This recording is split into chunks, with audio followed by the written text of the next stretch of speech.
Ketua Staf Ahli TPPKK Aceh Mukarramah Fadlullah menghadiri kegiatan diseminasi dan pelatihan teknologi tepat guna pengolahan janeng yang digelar atas kerjasama 3 perguruan tinggi ternama, Universitas Syah Kuala, Universitas Sumatera Utara, dan Universitas Andalas.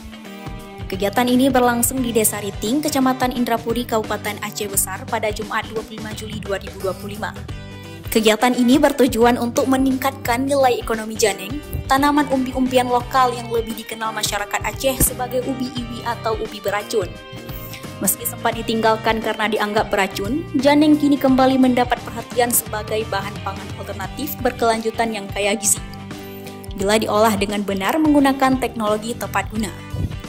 Dalam kegiatan tersebut, Mukarramah tidak hanya hadir sebagai tamu kehormatan, tetapi juga turut menyaksikan langsung proses pengolahan janeng mulai dari tahap panen hingga menjadi makanan siap saji yang lezat dan bergizi.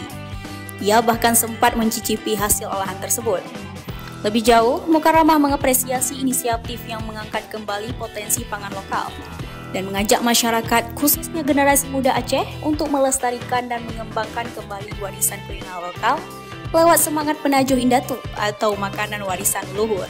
Melalui sinergi antara perguruan tinggi, masyarakat dan pemerintah, kegiatan ini diharapkan mampu membuka peluang ekonomi sekaligus memperkuat ketahanan pangan berbasis kearifan lokal di Aceh.